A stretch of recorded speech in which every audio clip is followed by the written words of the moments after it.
welcome. I would like to offer special welcomes to some guests who have come from afar. Mr. and Mrs. Delijani, who figure prominently in the book. They are here. I welcome them. Ms. Bita Daryabari, she hasn't come from far, but she is one of the, as we say, Sahab welcome her. Welcome all of you. We have one other event next week. Mohsen Zakeri has done some really interesting work on early Islamic history and the role that Iran plays and the relationship between Iran and the Islamic adventure in the country. It gives me great pleasure to introduce tonight's guest. It is hard not to wax hyperbolic about her. She has achieved something no Iranian writer has yet accomplished. Her debut novel, available here for your purchase, and her signature, maybe, is something of an international bestseller. Thus translated in 27 languages and available in 70 different markets. But in my view, her true singular accomplishment is far greater than writing a bestseller. She has created in a narrative full of nuance and pathos, sophistication and suspense, or, in the words of one critic, in a heartbreakingly heroic story, a panorama of the traumas and travails of not just her parents' generation, whose utopian dreams begot the 1979 revolution, but also the dashed hopes and continued aspirations, the broken hearts and the defiant determination of her own generation of Iranians, either in a benighted Iran or those forced to eat the bitter bread of banishment. At the center of the drama is her own story. A girl born in the infamous Evin Prison, sometimes raised by relatives, sometimes receiving gifts from her imprisoned father, a bracelet made of pits of dates. But interspersed in this grossing narrative is the horrid tale of events in 1988, in the prison that was her place of birth, where some 4,000 prisoners were summarily executed on the mere suspicion that they might still harbor sympathies to their old ideals and ideas. That story, long one of the worst, best secrets of modern post-revolutionary history of Iran, and its victims have now found in her fiction an elegant, heart-wrenching, and enduring voice. In Hamlet, Shakespeare says, "Foul deeds will rise, though all the earth overwhelm them." A quarter century of orchestrated silence has not overwhelmed these foul deeds.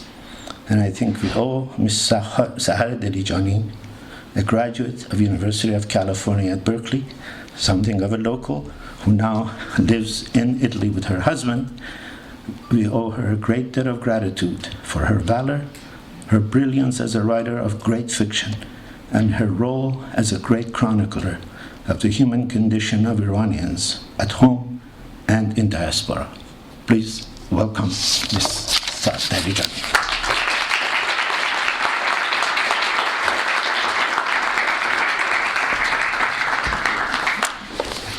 Good evening, everyone. Thank you so much, Dr. Milani, for inviting me for the beautiful introduction. I don't know what to say after that, actually. You should just keep talking. It's really great. It's really great to be here. I'm very happy to be here. I started writing this book in 2009, so it took me about 3 years to finish it. And, of course, it had many ups and downs. And a lot was happening as I was writing the book. When I started it, the Green Movement just happened a few months after. So it was quite amazing to me that while I was writing tales of prison and torture and death, the same things were happening again 30 years later on the streets of Tehran, this time to my generation. So it was a historical coincidence that I could not ignore. Today I will, with my talk, I will incorporate two readings because I want to give you sort of an idea of how the book is written. There are many different characters, and we have characters who are half of the book which is set in the 80s in Iran, and half of the book which is set in from 2009 and on. So I want to sort of give you the mother and daughter perspective as we go. So I will begin with a reading, and then I will give my talk. I will do another reading, and I'll be happy to answer any questions you guys might have. Tehran, 1988. When she answered the phone and heard his voice, her heart sank. He didn't introduce himself, only said where he was calling from. But she knew before he said a word.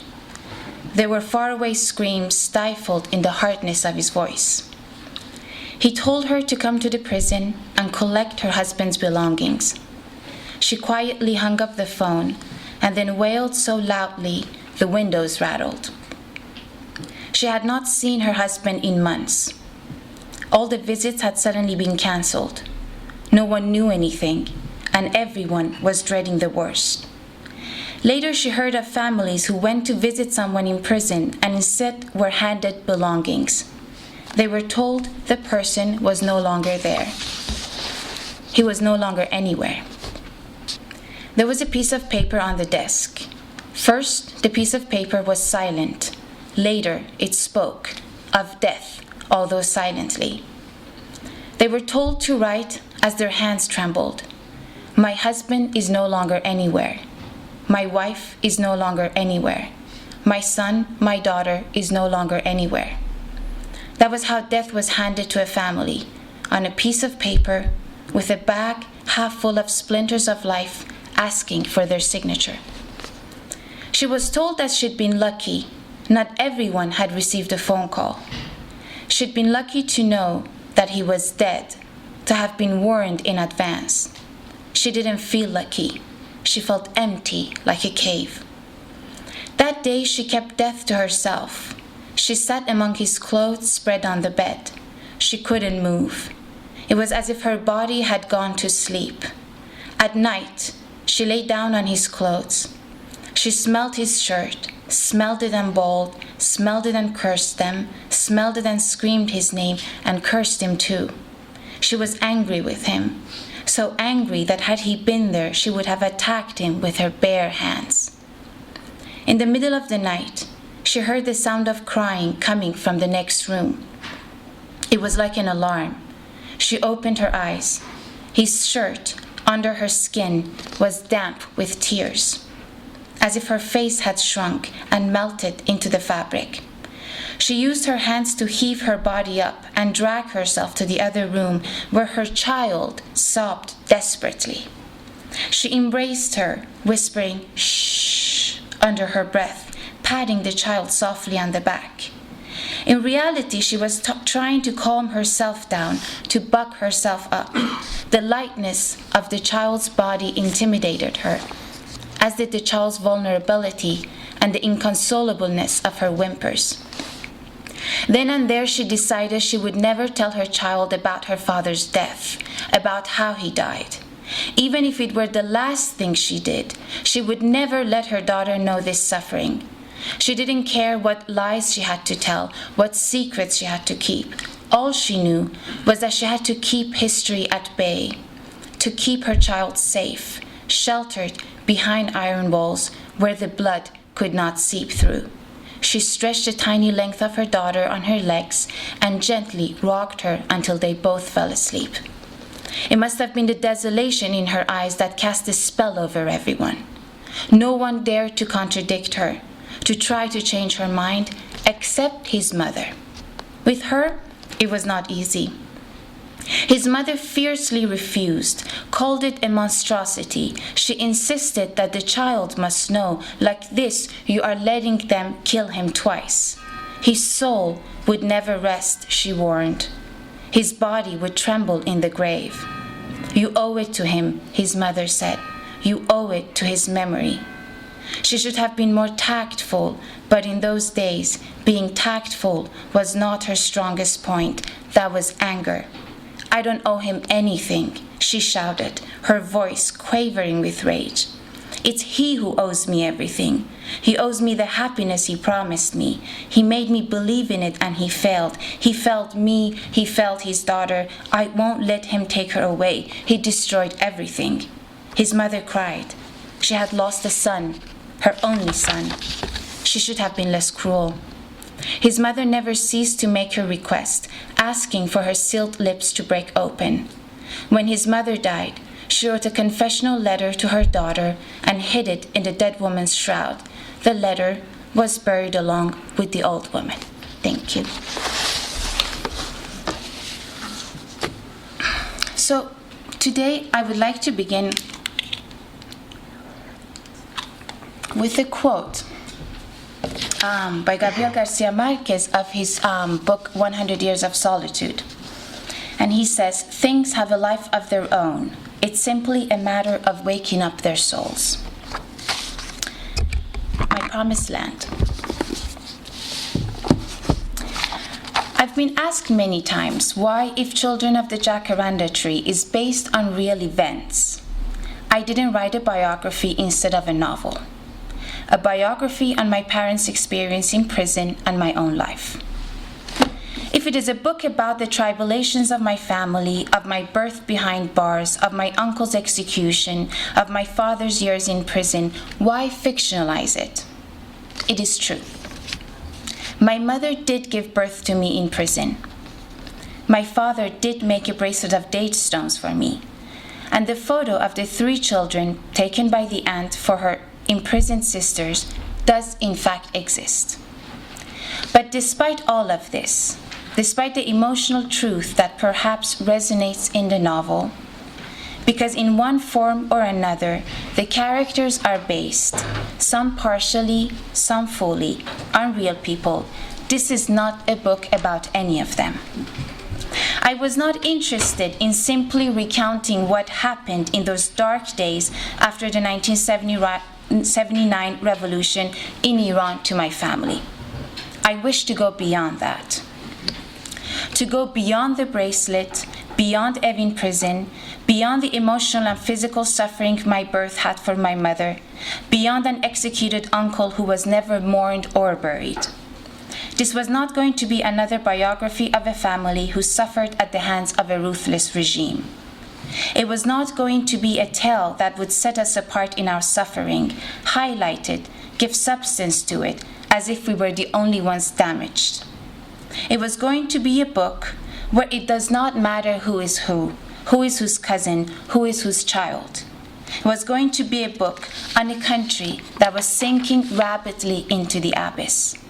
And the only way I could do that, to go beyond my family's story and deep into the heart of a history that took its toll about thousands of people and changed the destiny of a country forever, was through the means of fiction. Because it was only through fiction that I could speak about every story that shaped my childhood and that of every other child born in those years. Hence, it is not a book either about me or my family. It is a book about the genesis of a dictatorship. What happens, how it develops, and the effects it has on a people, not only politically, but also emotionally, mentally, and even physically. In a way, for me, it wasn't even about Iran, but about what a dictatorship does to us and what it means to resist it. What happens when one regime replaces another? When fear becomes part of the daily life, and when history feels like it is always on the making, always fresh, always immediate, never giving us a moment of repose. It is about what it means to live with silenced fear, silenced grief, with an evil that has passed and seems to have been forgotten. It is about the fear that binds all of us together and at once pulls us apart when living under the intolerable weight of a totalitarian regime. It is mainly and above all, about our solitude. About the solitude that befalls a people when they are betrayed by those who were supposed to protect them, to provide for them, to take care of them. That is what makes the fear of a nation living under dictatorship different from all kinds of other existential fears. It is a fear that a person who lives in such circumstance feels cannot address in any way, because she does not know who and where to turn to. I am a child of the Iranian Revolution, one of the thousands of children born after 1979 who has heard and read much about what Iran once was, but has only lived in what Iran is today. In the 2,500 years of Persian history, my generation is the only one that has lived in a republic and not a monarchy. That was essentially what the revolution was about, putting an end to the monarchy and beginning a new era as a republic. However, the revolution took a different turn. It gave birth to a theocracy, which set its roots in the ancient land, first through rhetoric and propaganda, and later through one of the most atrocious tragedies of recent Iranian history: the mass executions of thousands of political activists in the summer of 1988, a historical turning point that solidified Iran's new established regime into full-blown dictatorship. It is a dark day when a government turns against its own people, when it begins to repress instead of protect, to silence instead of listen. The day that a regime, too afraid to look its children in the eye, confronts them with prison, torture, and the gallows, instead of ensuring their full dignity as human beings and citizens, executes them and completes the disgrace of their annihilation with mass graves. The day when a government that was supposed to care for them becomes their most ruthless enemy. That is the solitude that befalls a nation when they are abandoned. It is solitude of unimaginable enormity. The fact that you know, if unknown men break into your house one night, blindfold you, and take you away, you have no one to call. You cannot call the police, or a lawyer, or a soldier, or a doctor, or even a priest. You are there in the dark cell, alone, with absolutely no control over your present or your future. This solitude leaves such deep scars that also your children, who have never perhaps had to experience the darkness of a prison cell, will be altered by it. Because the world, as they come to know it, is a place where their parents are considered enemies and therefore always seen as suspects. It is like living constantly on the edge of a precipice. One wrong movement and a nosedive into the abyss. Children who learn since the very beginning that to lose someone is as easy as a wrong decision, that the precipice is always there, and even if they try to walk gingerly, measuring every step, inching slowly forward, a great careless hand could come and with one nudge simply push them down, just like it happened to their parents. A dictatorship is not wrong in political terms only, because it breeds corruption and violence and backwardness. Dictatorships are human catastrophes, above all because they seek to make us believe that there is nothing out there for us, that our dreams are not our own, that our bodies are not a space where we try to make sense of our integrity, but a space where life can be given or taken at any given moment, and that our intellect, our mere ability to think, is not our greatest asset, but always and undoubtedly inferior to theirs. Dictatorships are catastrophes because they steal away our childhood and all its innocence, which exists only when adults are able to think and speak without fearing its consequences. And when adults are forced to silence, either physically or psychologically, that innocence is shattered and nothing can take its place. In that moment, you have come face to face with the depth of that solitude, understanding that if one night they come breaking into the house and take your parents away, you will not be able to do anything. And if one night they come breaking in and take you away, your parents will not be able to do anything. And the moment you understand that, your innocence is gone forever and solitude takes its place. And even though years pass and your body grows, it is always the body of a child who has never learned how tall she can really stand. I was once asked whether I would ever stop being the child of political activists, the child born in prison, the child in that photo staring at the camera like she was demanding something that went beyond anyone's control, the child with the bracelet hidden in her pocket. The question shook me. I did not know how to answer it. First, I thought the question was meant to be about me as a writer, about my obsessions with what I write about. I thought it was simply an indirect question about the theme of my next novels, whether such a past would continue to haunt me until it has been exhausted, until all the stories have been told. But then I realized that the question was not about that, was not about me and my writing. It was not about me as a writer, but me as a person, as Sahar. Who is Sahar beyond the child born in prison? And perhaps it even went deeper than that. It was about who is Sahar, but also about who are Neda and Sheda and Sarah and Omid. Who are these children who were hurt since the beginning?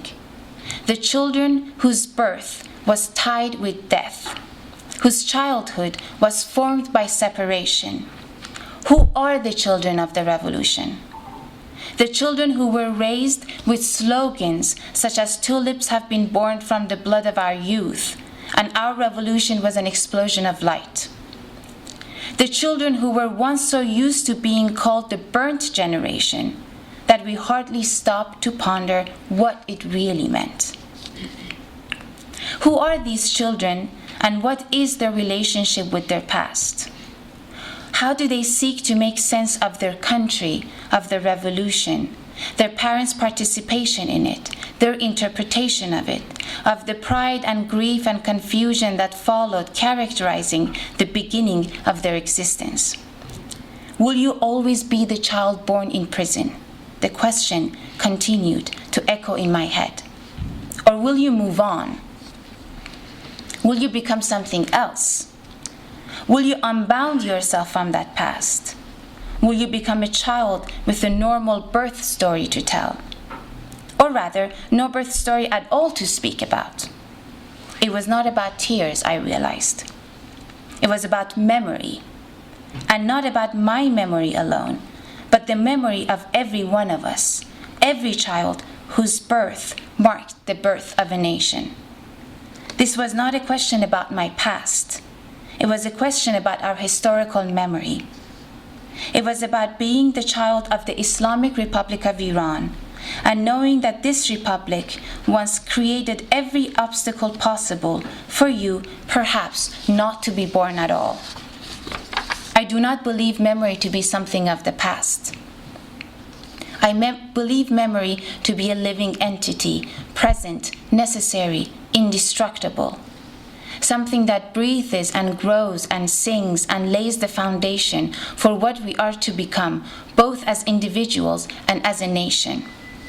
It is the foundation upon which we have to construct our present and our future. It is not something that ceases to exist only because we are impatient to reach better days. For better days could never be made possible without having memory to stand upon, solid and resolute. If the last 30 years of Iranian history has been of war and violence and repression and turmoil, it has also and above all been 30 years of fighting and resisting. It is 30 years of not having forgotten, despite all, those ideals of a more just and equal and free society, and still being willing to fight for it. Hence, those children, that burnt generation, has grown up and has set out to find its voice through revolting and voting, through colors, be they green, purple, white, or red, through slogans and poetry, stone throwing and article writing, exile and prison, Facebook and YouTube, chanting and discussing, falling apart and regathering, running and standing with their hands on their heads, listening and giving speeches at university entrances, taking off their scarves to tend to another's gunshot wound, calling their own children Sohrab and Nida, because they know their past was once their parents' present, and their memories once their parents' nightmares. And it was not so much about finishing what was left undone by their parents, but about setting time in motion, and knowing that carrying history with you has never meant falling short of the future. It is to these children that I dedicate Children of the Jacaranda Tree. Thank you.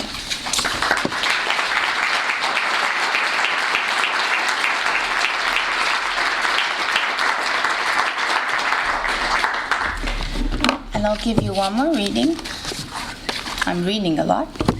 And then if you have any question, I'll be happy to answer it. I had a bookmark somewhere. I lost it. Okay.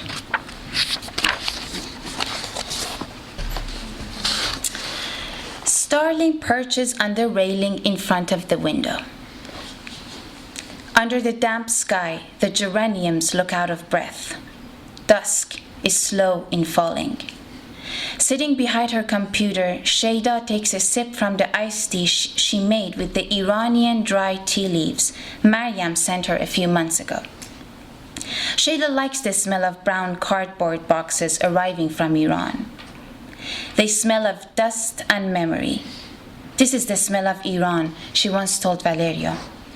She smelled the tea, the pair of green gloves her aunt knitted for her, the packet of barberries, and a note from Maryam reminding her to wash them several times before use, which Shada has never been able to throw away.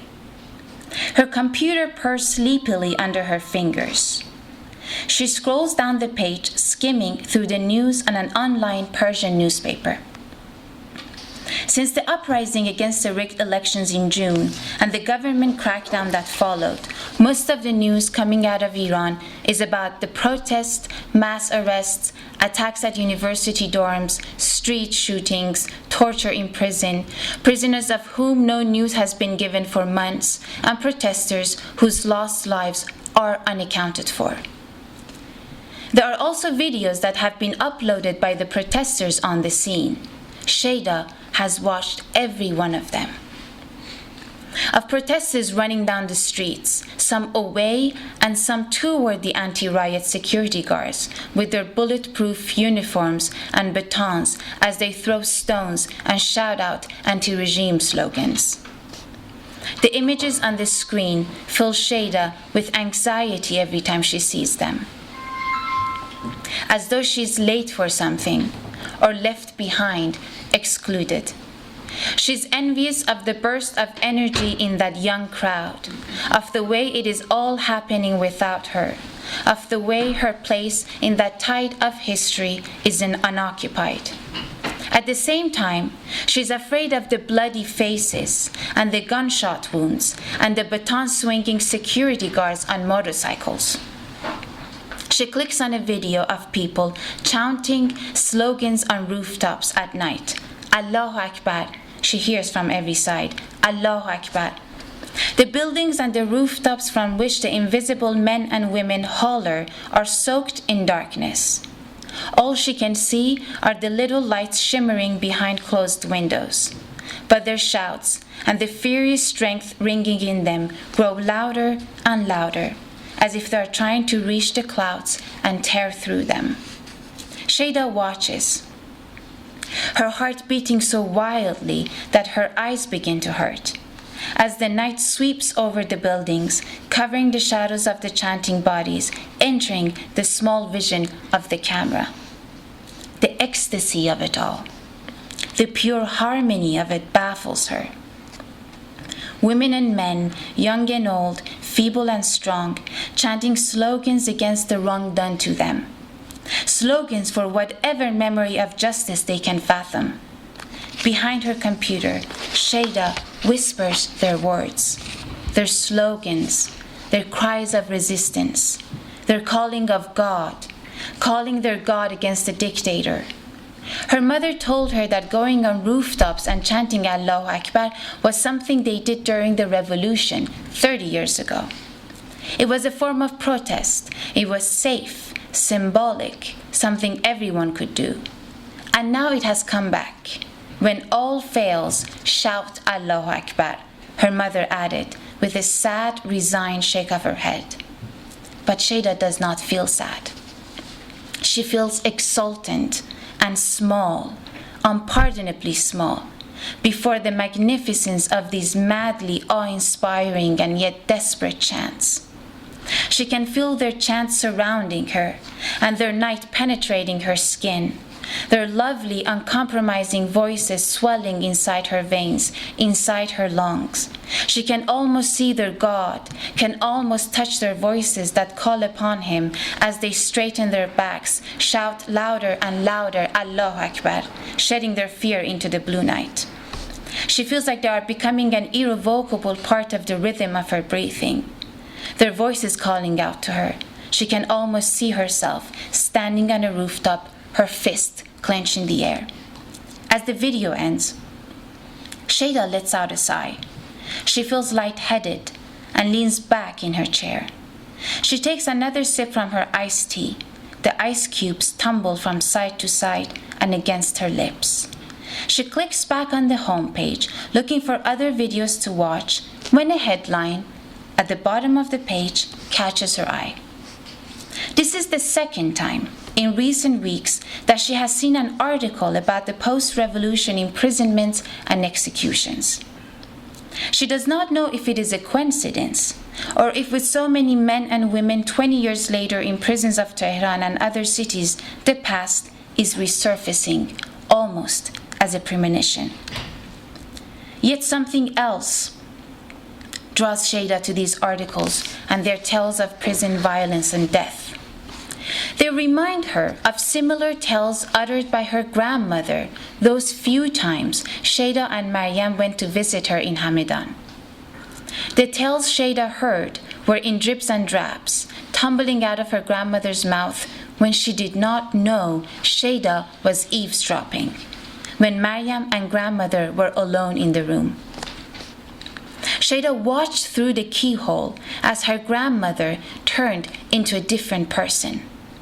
Her usual loud voice lapsed into a hushed whisper as she dabbed her teary eyes, which wavered from those of Shada's mother, who sat there, her face closed like a rock. Maryam's silence and staring vacant look made Shada uneasy. It felt as if her mother concealed something in that silence, defended it behind her vacant eyes. At the time, Shada wished more than anything to get away from that silence. It was suffocating, and yet the sorrow roaring in her grandmother's face kept her there, behind the door, her ears attuned to her whispering voice. Why is Grandma so sad? Shada wondered. She tried harder to listen, to understand the words that she had a feeling she was not supposed to hear, for she sensed the evil in them and the pain. She picked them up like a bee flitting around forbidden flowers, sucking the sweet nectar.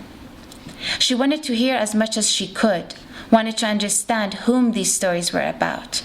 It was hard, for no name was mentioned, and her grandmother's voice seemed to keep dying. Shada knew that she couldn't ask her mother, or she would know the child eavesdropped. Later, when she asked her grandmother, a despairing look fell over her face, despairing, and so devastatingly sad that it frightened Shada. "I can't speak," her grandmother said. "I can't speak." And those were the only words Shada was left with as she left her grandmother's room. Only once did Shada succeed in getting an answer from Maryam to the question about her grandmother's sadness. Maryam looked at her for a moment. Her gaze seemed to go right past her, as if she didn't really see her. "It's because of your Baba, Shada. Grandma's sad for her son," she said after a few moments. "But what does Baba have to do with prison?" Shada asked. And as she did, she felt the heat running to her cheeks, for she realized she had given herself away and her eavesdropping.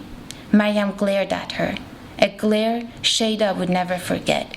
"It is all one big prison, Shada. We are all in one big prison." Thank you very much.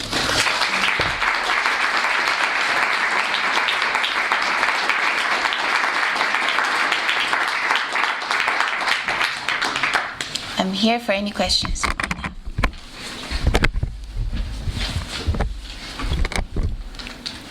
Yes. So given the way that you've characterized dictatorships, and particularly your experience of someone born and characterizing yourself as a child of the revolution, what in your opinion and your experience differentiates the experience of this dictatorship versus dictatorships elsewhere in the world that have been toppled and have changed, and the methods and approaches that each society has taken? What is different about the Islamic Republic that has resulted in these attempts for change, but albeit unsuccessful attempts? Well, I actually don't think there is any difference. There are dictatorships that last longer. There are some that last less. We still have dictatorships right now in countries that has lasted 40 years, like if we look at Burma, for example. So I actually think that dictatorships are all exactly the same. And there's nothing new about Iran. It could be the first maybe like religious dictatorship in recent history. But I think that is exactly the point, that they're all the same. So what happened in Argentina or what happened in Italy, or, I mean, if you really think about, for example, Italy, where I live, like the Mussolini dictatorship took a few decades. And I always say you guys had like 2 world wars to get rid of your dictators. So from that point of view, we're a little bit actually ahead, I would say. And even Evin Prison is a symbolic prison. There have been many Evin prisons in the world. There are still many Evin prisons right now. So I don't think there's anything different. I think that people in Iran have come up, I don't know, with a sort of a conclusion that they want changes to be maybe slow, which is what I believe reform means, and that they don't want to maybe topple anything. And I think that is what happened with, if you were referring to, for example, 2009 movements. Nobody wanted to topple anything, and that's why people went back home, because they needed to understand what is the next move. What is this? Where is this taking us? I think there's a high level of political maturity in that. To stop when you think, I don't know where this is taking me, and I'm paying a big price. Let's take a step back maybe and think about our next movement. So I'm not sure if the dictatorship is different, but I think Iranian people's mind is different from the other countries, and they don't want the same thing, or they don't want another revolution. Probably they think you cannot have every revolution every 30 years. It's impossible. So whereas maybe other countries, but even if you look at other countries in Europe, there has always been a transition, in Spain, for example. So I think maybe that is the sort of idea that they have in their head, to sort of go toward the future with these slower steps. So the prison continues then? The prison, of course, the prison continues. Nothing has changed. We're still... I think everyone knows that. I think that's quite evident. And for that prison to end, we probably need more time. We probably need more changes, of course, and things have to change. But this is not the time for democracy. We're not in a democratic country. We might have taken a few steps, or at least stopped a trend that was taking us right into the abyss again. So prisons are still there. We have about 800 political activists right now in prison. So yes, they're still pretty full, unfortunately.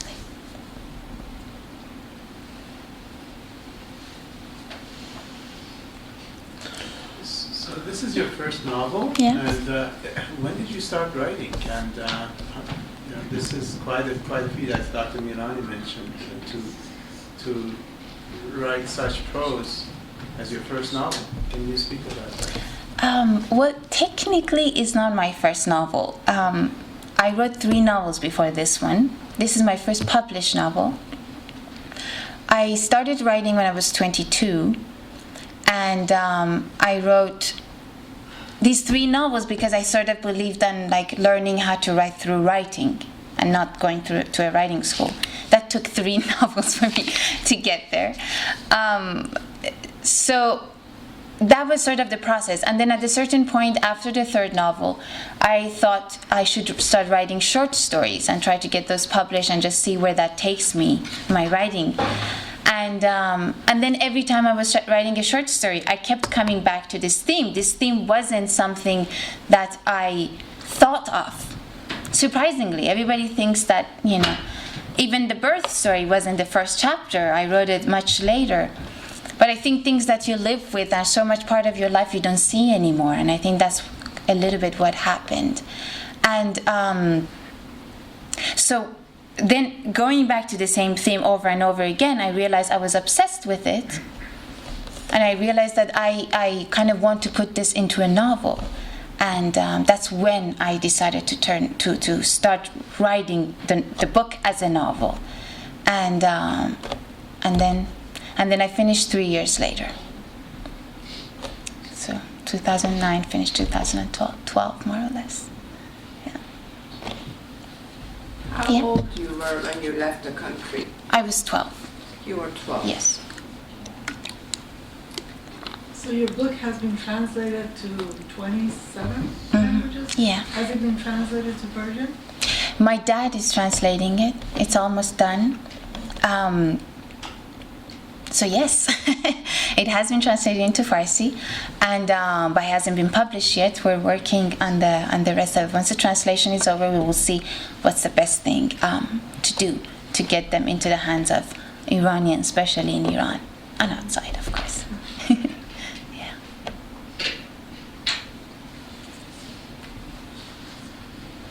Yeah. I'll ask another question. So clearly this novel, while it's not a life story, and you made that very clear, you've got other characters in there, but nevertheless, it is inspired by your personal and experience that your family had. Mm-hmm. What would be something of another topic that may form the basis of another novel where you don't have that sort of intimate knowledge and experience associated with it as a writer? So my question is, as a writer, if you have another novel that you're starting to work on, What's the difference? what would be the domain in which you would be comfortable in trying to express? Well, It's really, you had an advantage here. You Yeah, had an advantage. I definitely did. Sure. But I think it's also about the way you work. There are novelists who don't really, not because I don't think there is a more interesting life story or a less interesting one, but that are not so much inspired by what that reality is.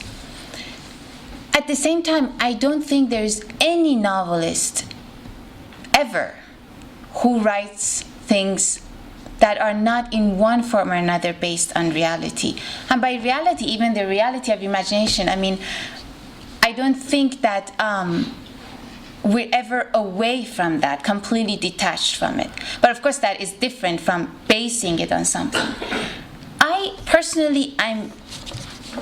I realized something after those 3 novels that was about other things. That I'm inspired by people I know. I'm very inspired.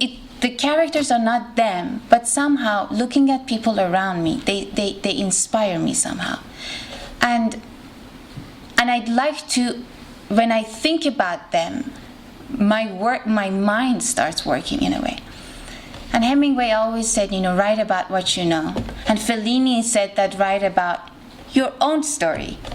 And I really took those 2, as I say, suggestions to the heart.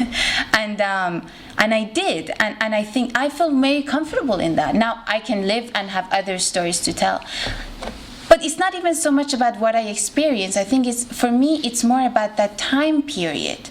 I really do believe that it changed the history of Iran. It became another country after that. That is very interesting for me, and I think you can look at it from many different points of view. So I don't even feel that I'm done with this theme and with that particular period, with the 80s in particular in Iran, and then 2009. It's interesting to look at individual lives while history is taking shape, and how people live it, and how much influence people have on those changes. So yeah, I mean, it's good to have those. It's good to talk to people. But at the same time, I don't think you should be taken too much by that, because then your own characters need to breathe as well. So it's sort of a mix between the 2. Yeah. Yes? How did you come up with the title? The title actually does have a story behind it. The Jacaranda Tree, I don't know if you know the Jacaranda Tree. Some of you might be from Southern California. There are lots of Jacaranda trees. It's a tropical tree. So it doesn't exist in Iran. Iran is not a tropical country. But for me, it was sort of a utopian image. And the story was that when we had already moved to California, and my grandmother who raised me and my brother and my cousin, while my parents were in prison, we were watching TV one day, and then there's an image of this Jacaranda tree on the screen, and then she, all of a sudden, her face lights up. She's like, "Oh, I tried to have one of these in Iran. I tried to sort of plant it in my little garden in Iran, and it never made it."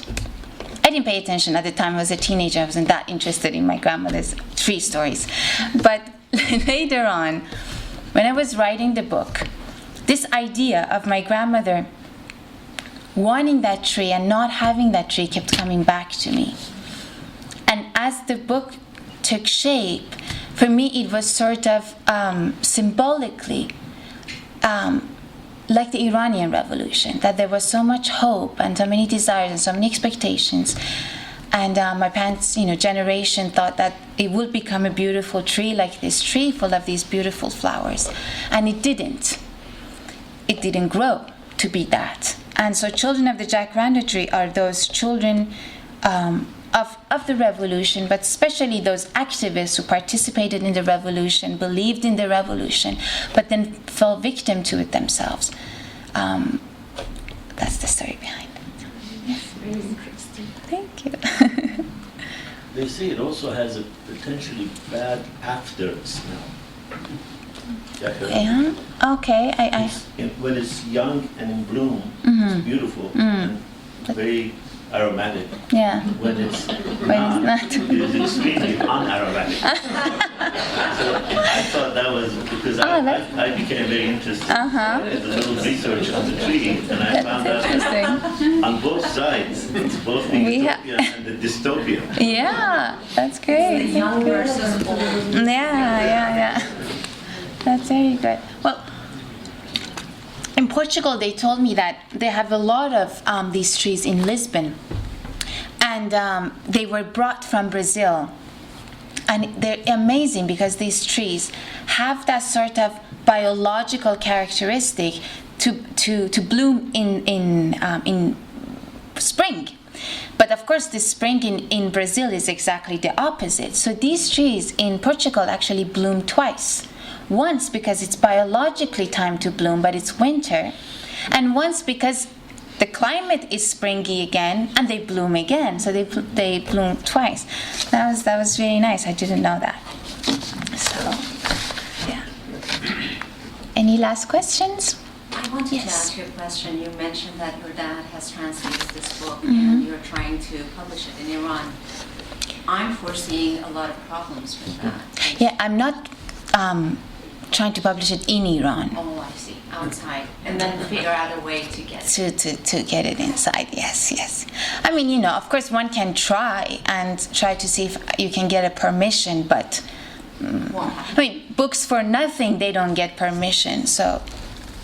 Or you can do what Dr. Milani did with Shaw. Yes. You can put it on internet for free. Yes, he gave me a lot of valuable information today. Yes, that was first thing that went through my mind too, to figure out a way to have the Iranians be able to download it and read it.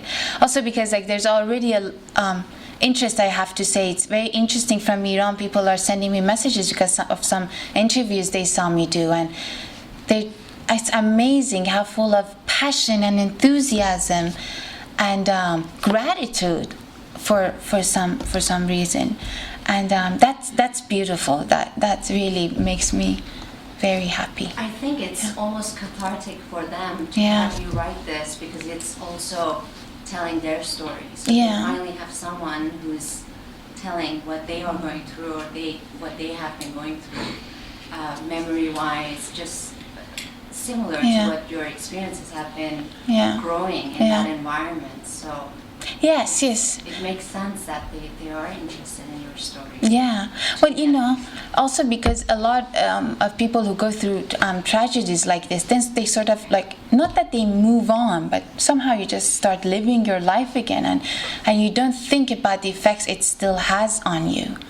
And so it's good for I guess for them when they realize that it was actually an important thing that happened. It should not have happened. I feel that they feel that too. I think, yeah. Yes. Okay. So you left Iran when you were 12. Yeah. Did you ever go back? Many times, yes. Oh, you did? Yes. Oh, you didn't have any problem going back? No, because we left the country legally, let's say. So there was no problem, no. I mean, my parents had already served their prison sentence, and we left You 10. personally didn't have any political... No. But my parents kept going back too. Written the novel yet. And I hadn't written the novel yet. Exactly. Yes. Yeah. No, but since the publication, no, I'm going to wait a few years. I think. So going back to my question, Yeah. so you left Iran when you were 12. Yeah. Do you think if you had lived there through your teens and younger 20s, your views in your book would have been any different about the characters? It's very, very hard to say. Of course, if you live in a country, your view of the world is different and your view of your history is different. In the book, I try to be honest about the fact that, I mean, the first half of the book that is set in the 80s, I set them in the 80s with the people who are living there. But the second half, which is sort of a looking back at history and sort of interpretation by the children, I always have them from the point of view of a person who goes back, because I thought I had to be honest about that. Now, it does not mean that the person who's in there doesn't have that point of view. I don't know, but I felt like my point of view is anyway from a person who is looking. I mean, it's a different thing when you look at videos of people being beaten than being there. But at the same time, I don't think that changes what happened in Iran in the 80s. I believe that people, I talk to my friends, almost all of our friends are prison friends in Iran and their children, and I feel like they think like me, or I think like them. I think that is something that interesting that is happening with our generation, maybe because there's a lot of networking, there's a lot of connection, that we're not so away and far from each other, I would say. So I might and might not have written this, but at the same time, I think it's just about sort of documenting that history and the effect it has had. Now, if it's from the point of view of an insider and an outsider, I don't think at that point it probably doesn't matter so much, but it matters as in the narrative voice, of course. But I don't know. Yeah. I usually feel that there is a disconnect between the new generation and our generation in Iran, like your parents. And I see there is this disconnect between you and them. Mm-hmm. I want to see what is your opinion about most of the young, that maybe their parents, they would not be in prison, mm-hmm. and they came out. How do you think? I see some disconnect, so I think our history somehow is unknown in general with your generation. I want to see what is your view of that. Well, I mean, I think disconnections, of course, exist. I think it would be... disconnections exist between people who are living in the same society. So I think society is very heterogeneous, so anybody could think anything. I personally don't think there is that much disconnection, but at the same time, I think it depends on who I talk to. I think it's important, maybe something that I do feel is that my generation might have a little bit forgotten what happened to the parents. Or rather, because we're still living in that sort of situation under the same dictatorship, the same regime, we kind of feel like, okay, but we have the same. What was so special about your experience? I feel that sometimes. And I think that is wrong, because our parents made the revolution happen. So we have to understand what happened then, what did they go through, and use that for our future. But, Iran has always been a very complicated country. There are many differences, be it economic, cultural, and so on. And then the diaspora has been out for a long time. So there are, of course, Iranians who have no idea what is happening in Iran. But at the same time, I think there's a little bit more unity than in the past. I feel that. I feel like people are talking more. And Facebook has helped. Yes? You said that you wrote about the 80s. I was just wondering if the matter of Iran-Iraq war at all... Yes. Of course. Yes. The war is going on while, yeah. And you see it in the novel as the characters. So it did enter into the novel? Yes, of course. It was very important. Yes. Not a question, but I just wanted to tell you that we're very proud of you. Thank you. Yes. So let it be known. Thank you. Thank you for doing this. Thank you, everyone. Thank you very much for coming.